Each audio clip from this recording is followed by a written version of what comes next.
On December 6th and 7th, I attended a meeting of the Education Delivery Institute in Baltimore, Maryland. The meeting was about gap closure, or decreasing the gaps in achievement between the different student subpopulations, and about using the delivery approach to achieve that goal.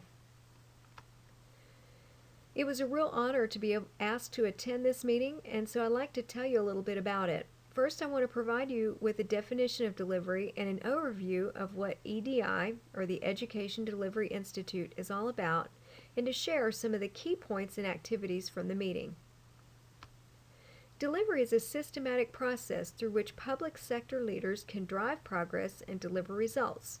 It began in England with Sir Michael Barber, and he used this as a way to achieve the goals in the government sector. It's based on asking and answering 5 questions. What are we trying to do?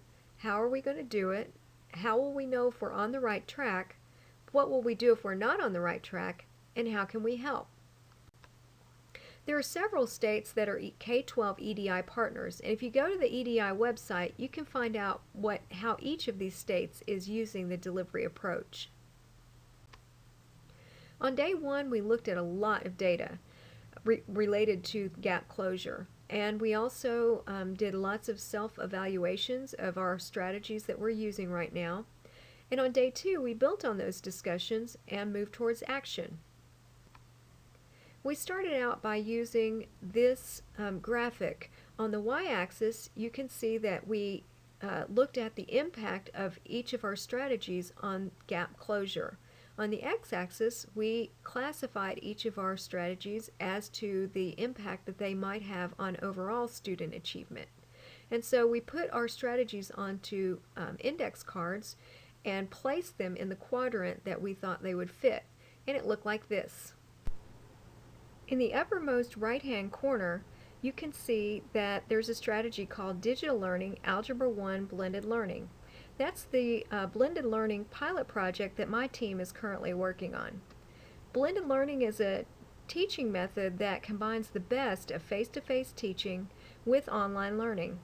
And we placed it in the high category because we thought that it had the potential to close achievement gaps and increase student achievement overall because of the potential to personalize learning for all students. Later, we had some table discussions, and I joined the Massachusetts table, where the topic was messaging education reform, or how to communicate about delivery to the school districts and increase buy-in. And everybody at the table shared ideas and experiences and advice, and I also told a little bit about what I've seen Commissioner Holliday do as he communicates his message to the districts here in Kentucky. For me, one of the highlights of the meeting was a visit from Dr. Lori Barron. She's a principal at a middle school in Georgia. What I liked about her presentation was the fact that not only did she bring data, but she brought the data to life with stories about her school. And she also told us quite a success story, which I think everybody likes. That's inspiring to people.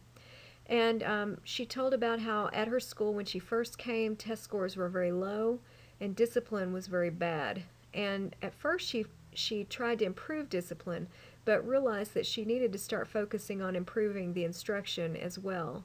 And when she did that, the test scores started coming up. And in only a few short years, they've made remarkable progress in closing their achievement gaps. In fact, their gap students are, their test scores in all the tested areas are either at or just below the state average. So they've made remarkable gains, and I think they're very encouraged by what they've seen at their school. At the end of the meeting, we were asked to create a 30, 60, 90-day plan on how we would use what we've learned at the meeting in our work. And so for my 30-day Plan, Do, Study, Act, I decided to create this presentation, which I will share at a weekly branch meeting. For my 60-day Plan, Do, Study, Act, I'll develop a process for the teachers in our blended learning pilot to use as they personalize learning for their students. And for my 90-day Plan, Do, Study, Act, I want to write a plan for new strategies to use blended learning in other content areas. And finally, I conclude with a plus delta activity where I'd ask participants to, on post-it notes, write down some of the positive things they learned from my presentation and what went well as some of the deltas, things that they still have questions about or things that I could have improved upon.